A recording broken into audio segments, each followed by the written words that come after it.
Salut camarades, j'espère que vous allez bien, j'espère que vous vous portez à merveille. Ici Boussampo, on se retrouve comme tous les week-ends pour le grand récapitulatif des annonces économiques parues en semaine. Vous savez, ça fait déjà un moment qu'on n'a pas fait notre épisode du grand récap, donc aujourd'hui on a du taf, on va voir beaucoup d'éléments, donc tenez-vous bien.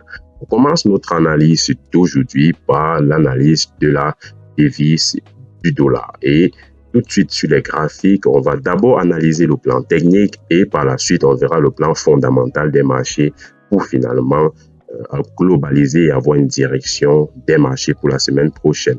Bien, voici donc le graphique du dollar et comme on peut le constater ici, notre dernière analyse se situait dans cette zone-ci.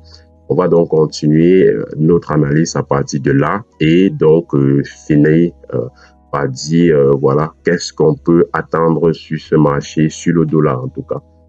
Bien, donc qu'est-ce qu'on a là? Après la cassure ici de la ligne de tendance, après la cassure ici de cette trendline, nous avons eu une prise de liquidité vers le bas jusque dans cette zone d'order bloc. Et par la suite, nous avons eu une correction haussière. La correction haussière, en réalité, était déjà prévue. Nous nous attendions effectivement à ce que le marché remonte un peu pour chercher un pullback sur cette ligne avant de recommencer à chuter. Mais le marché est allé chercher beaucoup plus haut avant de commencer effectivement à initier ce mouvement baissier. Bien. Alors, la raison pour laquelle le marché allait chercher beaucoup plus haut, c'est tout simplement les annonces économiques. Les annonces économiques qui ont suivi la cassure ici étaient plutôt favorables aussi pour le dollar, ce qui a causé cette continuation haussière. Là, à partir du 30, nous sommes effectivement dans la semaine qui vient tout juste de s'achever. Et cette semaine, nous avons une cascade d'annonces économiques plutôt défavorables pour le dollar, ce qui a effectivement causé cette chute-ci. Nous allons en parler plus en profondeur lorsqu'on sera sur les calendriers économiques. Pour le moment, focalisons-nous beaucoup plus techniques pour voir exactement ce qui se passe. Nous avons également ici cette zone-ci qui a été cassée. Et là, dans cette zone-ci, nous avons là cet order bloc-ci. Il est possible que le marché revienne chercher ici également avec ici cette imbalance qui a été laissée dans cette zone-ci. Donc le marché pourrait revenir chercher un peu plus haut avant de continuer son mouvement baissier. Quoi qu'il en soit, nous sommes sur une continuation baissière avec des breaks de structure, des cassures, des plus bas, toujours plus bas. Globalement, voilà ce qu'on a. Je vais faire une analyse beaucoup plus poussée que je vais vous envoyer dans le canal Telegram. D'ailleurs, n'hésitez pas à rejoindre le canal Telegram pour retrouver tous les liens en descriptif. Et donc, globalement, qu'est-ce qu'on peut s'attendre sur ce marché pour la semaine prochaine? Pour la semaine prochaine, il est possible que l'indice du dollar revienne chercher un tout petit peu dans cette zone-ci avant de continuer à la baisse. Alors bien sûr, le lundi, les annonces économiques du lundi devraient beaucoup plus nous guider pour savoir si on va avoir effectivement une correction jusque dans cette zone-ci. Quoique lundi prochain, il sera jour férié. Donc, il est possible que tout le mouvement soit plutôt technique et du côté technique, ça se voit très bien que nous allons revenir chercher de la liquidité dans cette zone-ci pour pouvoir continuer un mouvement un peu plus fort à la baisse. Donc, globalement, voilà ce qu'on a sur l'indice du dollar. On va également aller sur l'indice de l'euro parce que, comme vous le savez, nous analysons deux marchés généralement. Donc, sur l'indice de l'euro, qu'est-ce qu'on a? Bien, sur l'indice de l'euro, ici, nous constatons que notre dernière analyse était effectivement dans cette zone-ci. Nous avions une divergence haussière à ce niveau, une correction haussière qui est revenue jusque dans la zone de cet order bloc. Qui est revenu effectivement chercher cet order bloc-ci pour reprendre à la baisse. Ici, nous avons une zone, cette zone qui était une forte zone de demande. Cette zone a donc été cassée et le mouvement est allé chercher un peu plus haut avant de concrétiser et de commencer effectivement un mouvement baissier avec notamment un nouveau pullback ici, cassure ici de la moyenne mobile 200, retour pullback sur la moyenne mobile 200, recherche d'ici de l'order bloc et là nous avons eu une continuation fort baissier, retour ici là dans cette zone-ci pour une accélération baissière. Nous allons voir du côté fondamental sur le calendrier économique la raison de cette accélération baissière Et voilà. Donc là, lorsque nous avons eu cette accélération baissière, nous avions ici une très belle trendline. Voilà, cette ligne ici baissière n'était pas très concrétisée sur le RSI, comme vous pouvez le constater. Et nous avons donc eu ici cette ligne baissière qui était plutôt sur le RSI sous forme de stabilisation. Et du coup, voilà, le mouvement a donc causé par la suite une divergence haussière qui s'est concrétisée. Et actuellement, nous sommes sur une correction haussière. Quoi qu'il en soit, le marché est déjà revenu dans cette zone-ci entre la moyenne mobile 100 et la moyenne mobile 200. Donc, on peut s'attendre à ce que le marché revienne soit chercher un pullback ici sur la moyenne mobile 200. Le marché pourrait revenir chercher un pullback sur la moyenne mobile 200 pour continuer un mouvement baissier.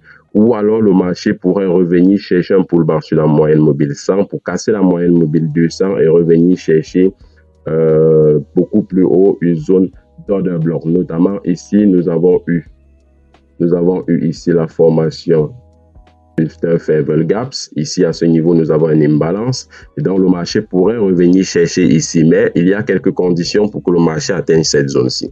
Alors, quelles sont les conditions? Il faudrait que le marché, après cette divergence haussière qui s'est très bien concrétisée avec une stabilisation, accélération du RSI, que le marché revienne chercher un pullback ici sur la zone de neutralité du RSI pour pouvoir avoir suffisamment de poids pour aller chercher un peu plus haut. Et le temps que le marché revienne chercher un pullback ici sur la zone de neutralité du RSI, le marché pourrait effectivement revenir également chercher un pullback sur la moyenne mobile 100. Et là, nous aurons un mouvement, nous aurons plutôt un point d'entrée favorable à l'achat de l'euro avec un take profit au niveau ici de cette fair value gap.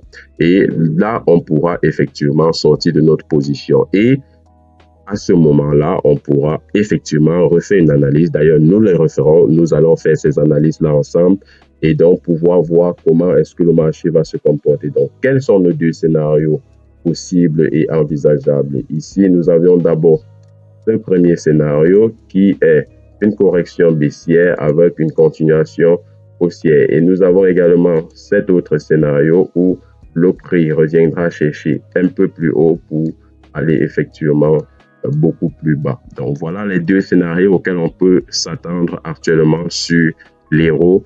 Et donc voilà, sur l'euro, on attend d'avoir la validation de l'un de ces deux scénarios. Qu'est-ce qu'on a sur le GBP? Petit bonus, le GBP, qu'est-ce qu'on a? Globalement, nous sommes sur un marché baissier sur le GBP. Nous avons déjà la concrétisation d'une divergence haussière sur le GBP. Et nous sommes sous-évalués sur le GBP. Nous sommes sous-évalués sur le GBP avec une moyenne mobile 200 qui est très haute. Donc, il est possible d'anticiper déjà une correction haussière sur le GBP USD, sur le GBP avant une continuation baissière. En tout cas, tous les marchés dégringolent en ce moment et il y a une raison derrière cette dégringolade des marchés financiers. On va aller maintenant sur le calendrier économique pour voir déjà ce qui s'est passé cette semaine, pourquoi est-ce que les marchés ont autant dégringolé et ensuite on pourra voir qu'est-ce qu'il y a lieu de faire pour vraiment anticiper le mouvement futur sur les marchés. Et donc, qu'est-ce qu'on a eu ce mardi? Bon, lundi, déjà, pas d'annonce économique, en tout cas, pas d'annonce économique à 3 étoiles. Le mardi, qu'est-ce qu'on a eu? PIB du côté de la France, qui est revenu supérieur aux attentes, en tout cas pour le PIB trimestriel, et le PIB annuel est revenu stable conformément aux attentes. Nous avons également eu le PIB en allemand qui est revenu inférieur aux attentes et là, ça a pesé beaucoup plus défavorablement sur l'euro. Les annonces économiques défavorables actuellement pèsent beaucoup plus lourd sur le marché que les annonces économiques favorables parce que les investisseurs sont plus enclins à vendre qu'à acheter. Vous l'aurez compris, on en parle déjà depuis un certain moment. Du côté du dollar, toujours ce mardi, on a eu la confiance des consommateurs qui est revenu plutôt favorable aussi pour le dollar. Ensuite, nous avons eu le rapport Job sur les nouvelles offres d'emploi favorable aussi pour le dollar. Je rappelle que nous avons eu l'inflation PCE qui est revenue la semaine dernière, le vendredi dernier, et qui n'était pas du tout favorable aussi pour le dollar et du coup le marché a plutôt bien réagi à cela. Bon, bien ou mal, ça dépend de comment est-ce que vous voyez la chose parce que bonne nouvelle, égale mauvaise nouvelle égale bonne nouvelle. Tout simplement parce que plus il y a de mauvaises nouvelles pour le dollar, plus il y a possibilité d'assouplissement de la politique monétaire par la Fed. Et donc, si on continue avec le mercredi, qu'est-ce qu'on a eu ce mercredi? Du côté de l'euro, IPC France, l'inflation en France est revenue assez défavorable avec 0,1. On te parle ici de l'inflation mensuelle plutôt que des 0,3% attendus. Toujours en restant sur l'euro, évolution du nombre de chômeurs en Allemagne, nous avons eu une croissance du taux de chômage, ce qui montre que l'économie européenne est toujours en difficulté malgré la baisse des taux d'intérêt qu'on a eu récemment du côté de l'euro. Du côté de l'euro, toujours, qu'est-ce qu'on a eu? L'IPC annuel qui est revenu supérieur aux attentes. Légère croissance de l'inflation. En tout cas, ça, c'était attendu parce que, comme je viens tout juste de le dire, nous avons eu déjà une première baisse des taux d'intérêt du côté de l'Europe, ce qui a plutôt légèrement relancé l'économie. Donc, une légère hausse de l'inflation, c'est tout à fait normal, c'était attendu. D'ailleurs, nous ne pensons pas qu'on pourrait encore avoir une baisse des taux d'intérêt en Europe, en tout cas pas avant la fin d'année. Et qu'est-ce qu'on a ici du côté du dollar? Du côté du dollar, création d'emplois dans le secteur non agricole. Qu'est-ce qu'on a eu dans ce secteur-là? On a eu une baisse de la création d'emplois, une baisse significative avec une très très forte différence conformément aux attentes. Donc, défavorable baissier pour le dollar. Ensuite, le stock de pétrole brut est revenu très inférieur aux attentes, donc positif aussi pour le dollar. Bien, on a eu la minute du fonds. On a ensuite eu la déclaration de la Fed sur les taux d'intérêt. Pas de grande surprise de ce côté-là. Nous avons eu une conservation des taux d'intérêt et par la suite, nous avons eu Powell qui nous disait que nous allons probablement avoir une baisse des taux d'intérêt en septembre. Et de ce côté-là, comme vous le savez, en début d'année 2024, nous étions plutôt sur une énergie fort baissière des taux d'intérêt. Et là, nous étions en train de nous dire, cette année, nous aurons 3 baisses des taux d'intérêt. Il y a peu de temps, on ne s'attendait même plus du tout à une baisse des taux d'intérêt. Et voilà, il y a à peine quelques jours, nous avions eu Jérôme Powell, président de la Fed, qui nous disait que nous aurons effectivement une baisse des taux d'intérêt cette année. Mais globalement, le sentiment des investisseurs est de passer d'une seule baisse des taux d'intérêt à 2 baisses des taux d'intérêt et actuellement à 3 baisses des taux d'intérêt. Vous vous souvenez probablement de l'effet de balancier. Nous en avons déjà parlé sur cette chaîne. Sinon, regardez les vidéos passées et là, vous comprendrez mieux ce qui se passe dans la tête des investisseurs en ce moment. Et donc, globalement, nouvelle assez favorable, assouplissement de la politique monétaire 6 septembre. Si je veux reprendre les paroles de Jérôme Powell, président de la Fed, je dirais ceci: il n'y a pas de certitude dans notre métier. Globalement, pas de certitude lorsqu'on est banquier centraux. Quoique nous pensons qu'il peut y avoir une baisse des taux d'intérêt en septembre. D'ailleurs, Jérôme Powell l'a confirmé, mais il n'y a pas de certitude. Donc, globalement, on observe encore. Et on va passer directement au jeudi. Alors, qu'est-ce qu'on a eu le jeudi? PMI manufacturier en France qui est revenu inférieur aux attentes avec une différence de 0,1%. Ensuite, PMI manufacturier en Allemagne qui est revenu supérieur aux attentes. On a eu ensuite l'inscription hebdomadaire au chômage qui est revenu supérieur aux attentes du côté du dollar. Nous avons eu le PMI manufacturier qui est revenu supérieur aux attentes. On a eu l'indice PMI manufacturier ISM qui est revenu également inférieur aux attentes. Globalement, le jeudi a été une journée baissière pour le dollar et pareillement pour l'euro. Le vendredi, on a eu le NFP qui est revenu plutôt défavorable, baissier pour le dollar. Explication par cette grande bougie que vous avez vue à la fin de la section le vendredi sur les graphiques du côté technique. C'est tout simplement parce que le NFP est revenu assez défavorable. Alors, si je devais revenir sur le baromètre des taux de la Fed, vous allez voir qu'ici, on a eu une belle évolution. Ce jeudi, déjà, nous nous situons entre, voilà, ce sont 8%. Et après le NFP qui est revenu plutôt inférieur aux attentes, nous avons une évolution pour une probabilité de baisse des taux d'intérêt de 25 points de base à 74% de probabilité. Et là, comme je vous le disais, nous anticipons effectivement déjà une seconde baisse des taux d'intérêt encore cette année et potentiellement une troisième baisse des taux d'intérêt. Mais Dire qu'il y aurait 3 baisses des taux d'intérêt veut tout simplement dire que les 3 réunions pour la baisse des taux d'intérêt de la Fed se concrétisera par une baisse des taux d'intérêt pour chacune de ces réunions. En tout cas, je ne pense pas. Je pense qu'il y aura une seule baisse des taux d'intérêt cette année, conformément au dire de M. Powell, quoi qu'il n'y a pas de certitude pour les banquiers centraux. Vous l'aurez compris, Jérôme Powell l'a dit de sa bouche. Et qu'est-ce qu'on peut donc avoir pour la semaine prochaine? Avant d'aller sur la semaine prochaine, on va tout d'abord faire le point. Alors, vous le savez, depuis un certain moment, nous avons les annonces semestrielles des résultats des entreprises qui n'est pas très favorable. D'ailleurs, nous avons une semaine assez baissière, une semaine assez difficile pour les résultats d'entreprises. Ça se remarque déjà sur les indices boursiers, comme vous pouvez le constater ici, avec un CAC 40 qui est en chute, un France 40 futur qui est en chute, un US 500 qui est en chute, S&P 500. Bref, on constate que les marchés sont plutôt en train de souffrir de ces annonces économiques sur les performances des entreprises. Ensuite, du côté actions, c'est pareil parce que effectivement, ce sont ces entreprises qui sont en train d'annoncer. Quoique pour Meta, c'était plutôt favorable. Hein, ces annonces économiques, Meta a littéralement pris 4% cette semaine parce que voilà, du côté de Meta, les annonces étaient plutôt favorables avec pratiquement 22% de performance. Du côté des Tesla, un peu moins favorable parce que depuis un certain moment, ça dégringole un peu du côté des Tesla, mais globalement, Tesla se soutient encore pour le moment. La Société Générale, de son côté, a eu des annonces économiques pas très optimistes, donc semaine plutôt baissière pour la Société Générale. Du côté des devises, ça fait un peu de yo-yo parce que nous attendons déjà une baisse des taux d'intérêt. Nous attendons également d'avoir une relance de l'économie, mais globalement, toutes les devises étaient plutôt baissières. Donc, puisque toutes les devises étaient plutôt baissières, le dollar régnait tout simplement en maître sur le marché. Ensuite, qu'est-ce qu'on va avoir du côté des cryptos? BTC USD, l'arène se stabilise dans les 60 000 globalement après une légère remontée.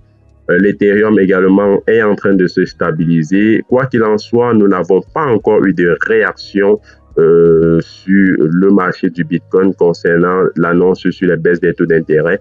Et encore, nous n'avons pas encore eu de réaction pour ce qui s'est passé récemment sur le conflit israélo-palestine. Je n'en parlerai pas dans cette vidéo, mais comme vous le savez, il y a eu quelques dégâts de ce côté-là. Et la dernière fois qu'il y a eu des dégâts, pareil, le Bitcoin a plutôt dégringolé. Donc, pour le moment, le Bitcoin n'a pas du tout réagi à ces différentes attaques.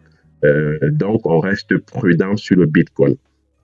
Bien, qu'est-ce qu'on aura dans la semaine prochaine? La semaine prochaine, comme je vous le disais en début de vidéo, lundi plutôt férié, hein, on aura bien sûr ce lundi l'indice PMI France, ensuite le PMI service du mois de juillet du côté des États-Unis, l'indice PMI non manufacturé également du côté des États-Unis. Toutes ces annonces économiques vont revenir dans le lundi. Le mardi, pas d'annonce économique qui nous intéresse, en tout cas, dans le cadre de ce grand recap. Ensuite, le mercredi, stock de pétrole brut qui va revenir. Le jeudi, inscription hebdomadaire au chômage. Le vendredi, du côté de l'euro, on aura l'IPC Allemagne. Et donc, globalement, la semaine prochaine sera une semaine assez calme. Pas beaucoup de volatilité la semaine prochaine, mais c'est une préparation pour les différentes volatilités futures. Donc, voilà globalement ce qu'on avait à se dire pour ce grand recap-ci. J'espère que le contenu vous aura été avantageux, vous aura été utile. Donc, pour la semaine prochaine, axez-vous beaucoup plus technique que fondamental et là, vous aurez de meilleurs trades. Et là encore, je vous invite à nous rejoindre sur Telegram parce que je vous enverrai au cours de la semaine des analyses qui vont pouvoir vous aider à mieux comprendre les marchés et donc à mieux trader sur du long terme. Si le contenu vous aura plu, je peux donc vous demander pour soutenir notre chaîne, pour soutenir la communauté Bourse Sympa, de vous abonner, de cliquer sur la cloche de notification pour ne rien rater de nos prochaines vidéos et également de partager à vos amis, famille, toute personne que vous pensez intéressée par la bourse, que vous pensez intéressée par l'investissement, que vous pensez intéressée par le trading. Tout ce contenu devrait vous aider à vous édifier. Et donc, comme je le dis souvent, nous visons l'excellence. On se quitte donc sur cette note positive et on se dit à la prochaine pour un autre épisode du Grand Récapitulatif des annonces économiques.